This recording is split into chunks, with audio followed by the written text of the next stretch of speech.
all you literary legends and luminaries. I'm Julie, and welcome to another episode of Booksmart. Today's book is a memoir called Better, a memoir about wanting to die by Arianna Rebolini. I seem to be reading quite a few suicide memoirs recently, and I think part of the reason why is that I don't understand it. I understand anxiety 100%, but even depression I'm not sure I have a good grasp of.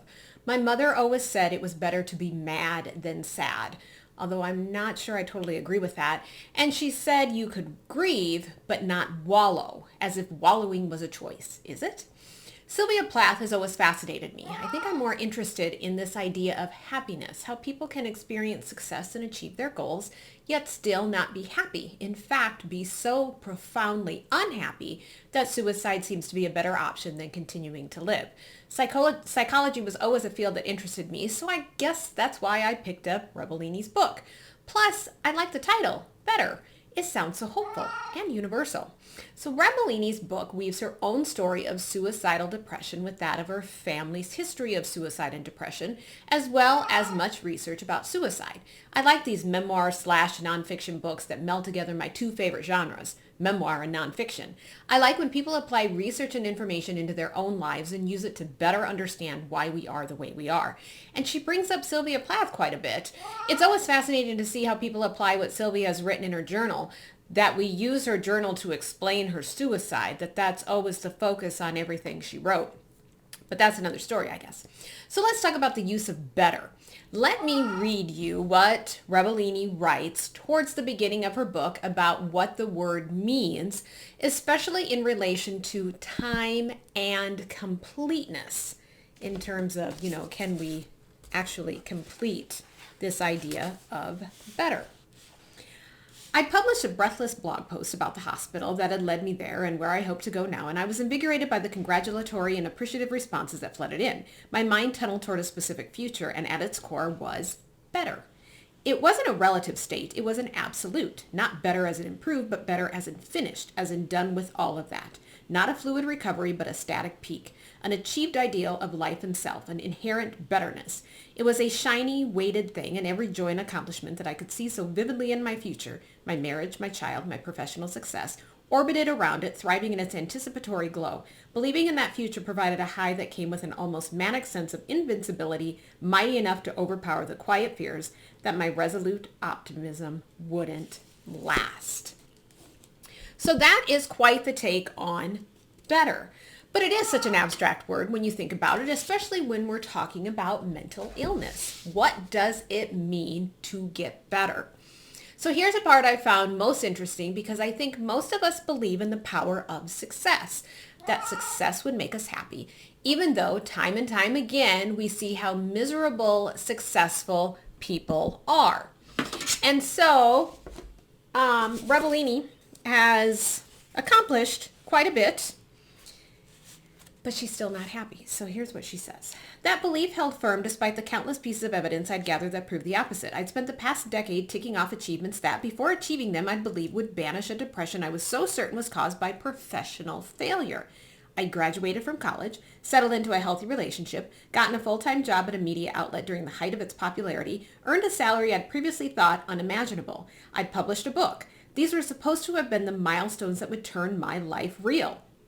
Not an amalgam of hypothetical futures, but rather a solid foundation of achievements on which to stand. None of it had worked.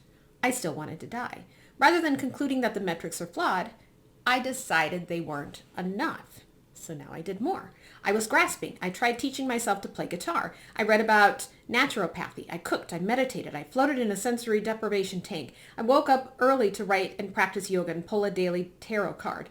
I color coordinated my journal with washi tape, gel pens, and highlighters. I brainstormed how to turn these habits into an essay series, a column perhaps for a popular but respected online women's publication. On June 11th, fewer than 2 weeks after leaving the hospital, I wrote, I'm doing a lot and I can't help wondering if I'm trying to stave off depression. All the ways I'm getting better, still working toward it. What will be the goal? The climax, my book, getting a job, getting pregnant. The goals varied, but without question, each required performance.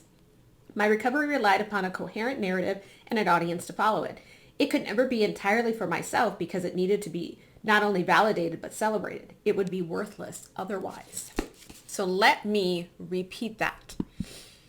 It needed to be not only validated, but celebrated. Is that at the heart of our locus of happiness? Is that what fuels our sadness, the lack of recognition for our successes?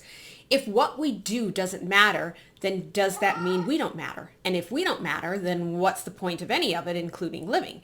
I'm not an expert in the field of depression or suicide, but I've read enough books to know that Rebolini hits on some points that other books don't. She captures the paradoxes, the conundrums, if you will, of life and how those are interpreted by someone who suffers from suicidal depression. But it gets even better on the next page, no pun intended. Rebolini addresses the common fix for depression: make lists and be productive. And I have to tell you, part of me believes in this, at least as a starting point. So here's what Rebolini says about these lists. I was approaching the problem but landing just aslant. I was right to feel disillusioned, even betrayed, by those outward-facing achievements, but I was wrong to conclude that the hollowness of life on the other side was an effect of my limitations. Rereading those entries now, it's impossible not to see the glaring repeated juxtaposition of good and productive. Each required the other. To be good was to produce. To have a good day was to go to bed with fewer items on my to-do list than there had been when I awoke. But how good? Good as in positive, enjoyable? Clearly not. Those good days left me distraught. More likely it was the moral good, the worthy good, which I was conflating with measurable output. In April, I began a new short-lived daily practice of opening my journal every morning and naming 3 things that would make today great. Without fail, I listed variations on the same few never-ending tasks: respond to X emails, brainstorm X new posts, spend X hours on the book proposal. Who could possibly be surprised to hear that the great days never came? Bingo! Lists can backfire, so can routines. Productivity is an excellent word, but even and I don't suffer from depression, start to feel worthless if I don't complete my to-do list. And even if I complete it, so what? Day after day, you begin to think, is this all there is to life? It's dangerous because it can send you spiraling downward quickly, so I can only imagine what it must be like for someone with clinical depression. But this was on page 45, very early in the book. And Rebolini opened my eyes and made me think that the common treatment for depression may not be the best idea. That those of us who tell those with depression to be productive and complete just a couple things on your list really have no basis or understanding how complex the problem is. So then later on in the book, she talks about how laughable these tricks of the trade are and really what they do to how we consider treatment. For anyone ruminating on suicide, talks of plans and toolboxes are often laughable. This is especially true for those of us who have been there before. Their being suicidal again means that those plans have already failed. The focus on these tips and tricks isn't just frustrating, but also detrimental. Society's insistent on, and my wavering hope for, a universal possibility of recovery that we know how to achieve carries the sinister implication that a person's failure to maintain wellness comes from their lack of commitment. The institutional assertion that we must return to the tactics we know have never been enough carries a damning latent message. This time, do it better. This time, do it right. It's interesting that we have this idea that depression is curable, yet we extend addicts all the leeway in the world to relapse 1,000 times. The treatment approach to addiction even expects such relapses to occur. 12-step programs say the program works if you work it, yet tell members to take what they like and leave the rest, none of which makes sense to me. But why don't we have a much more patient approach when treating suicidal depression? So let's connect all of this idea to happiness, because isn't that what we were all striving for? Happiness, however it is that we choose to define it. And if we reach that point of happiness, is it enough? So let me read you this about Rebolini's idea of enough. The word joy. When you're talking about the moments people try to remember or hold on to. I mean, how many times do you think we've experienced real joy? You know, what kind of life are we expecting? It was impossible then not to see the evidence everywhere, not only in my reading and writing, but also in my thinking. Our requirements of wellness, the standards that condemn us to failure, the implied enough. Not am I happy, but am I happy enough? Am I successful, alive, engaged enough? Am I good enough? Am I recovered enough? Do I love Theo enough? Am I? Have I ever been? Will I ever be enough? So think about these two questions for a moment and see if you can answer them. What kind of life are we expecting? And have you ever been, will you ever be enough? Those are some loaded questions. They're difficult enough to answer for someone not in the grips of depression. If someone is thinking of suicide, how in the world would you deal with such questions? Rebellini discusses the role artifacts and memories play in our mental health. And so here's what she says about memory and our past. And this was really interesting to me because when you're a memoir writer, you're always dredging up the past, but it's also something that you talk about in therapy. We rely on memory to tether us to the good. We curate the happiest moments of our lives and ourselves in photo albums on social media and the pages of scrapbooks. They are the ropes we toss into the abyss of depression so that if, or as is so often the case, when we're there again, we might climb back out. And then she talks about Sylvia Plath and how Sylvia Plath wrote about the good things and the bad things. Whether we look to memory to bring us out of depression or prevent its return, whether ours is a record of joy or despair, whether the past is an escape or a specter, the truth remains.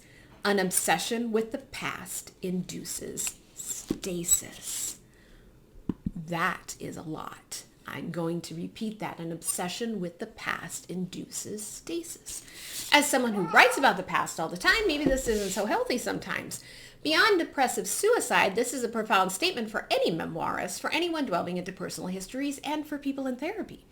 Rebellini's writing style is one that is brutally honest, yet does so with this eloquent tact when writing about the many facets of suicide and the thought process of someone contemplating suicide. Rebellini describes her time in treatment and her medications.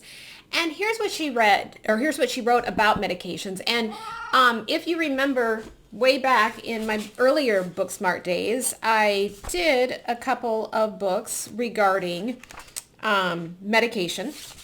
So medications ease symptoms, not always and to varying degrees, but scientists are skeptical of the theory they're built on, that depression is the result of a chemical imbalance in the brain. Though SSRIs target serotonin, their success might in fact be due to a generalized emotion-numbing effect. Studies have revealed barely distinguishable results comparing antidepressants with placebo pills. The takeaway is clear. These medications might work, but they aren't ideal. I imagine mine now as a stopgap, holding me steady until a better option comes along. If we gather that these pills function through broad emotion numbing, then I wonder, are the emotions that I'm feeling more strongly when I'm in a low, alongside the more obviously detrimental effects such as lethargy, weepiness, and fear, symptoms of my depression or not? Would a more precise cure still affect them? Where does my depression end and I begin? That's a powerful question. Now, Rebellini doesn't spend much space on developing the prescription medication aspect of depression, but she doesn't really have to. She said a lot in just a few paragraphs. She lets her readers draw their own conclusions based on their own experiences. So here's a thought for you. What if suicide wasn't just a mental illness? What if there were external factors involved as opposed to just the brain's thought process and emotional responses? So I have to read you this because Rebellini does a lot more than just talk about suicide in the traditional sense. And through her research and her own experience, she pulls up a lot of questions. So here's one, and really listen to this. Perhaps it isn't one's overwhelming desire to die that makes a person incompatible with life within our current society. Perhaps it's our current society's incompatibility with life that makes a person want to die. This reversal, this sort of chicken or egg approach to suicide, is more than a philosophical supposition. Considering different causes of a problem tend to inspire different perspectives on how to provide a solution to it. If alienation comes first, the problem isn't completely internal. If alienation comes first, what in society, the strict requirements of survival, the epidemic of loneliness, the deliberate institutional quashing of systems of community and welfare, is causing it? So sit with that for a second, because it is kind of a chicken and an egg sort of question. I don't think any mental illness is the result of just biological or psychological factors of an individual. I think our lifestyle and society plays a huge part. Rebellini doesn't answer her own question, but it's not one that can be answered. Her purpose, at least what I think her purpose is to present the many facets of suicidal depression, why people can get caught in a loop of contemplating suicide, and how this idea of better is much more complicated than we think.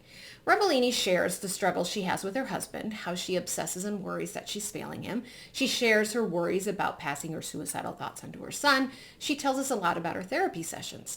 She does a beautiful job at navigating her thought processes and how easy it is to get stuck on thoughts, and how easy it is to have these thoughts of committing suicide even when she's having a relatively good day. The way she writes about it, it almost sounds like OCD, or the way panic can just keep spinning thoughts in your head. How you're perfectly fine one minute and then seemingly out of nowhere, some panic thought appears and you have to spend a whole lot of energy battling it out of your head. We spend a lot of time, or maybe it's better to say that we waste a lot of time battling ourselves when you think about it. And Rebellini shows this internal battle so well in her book.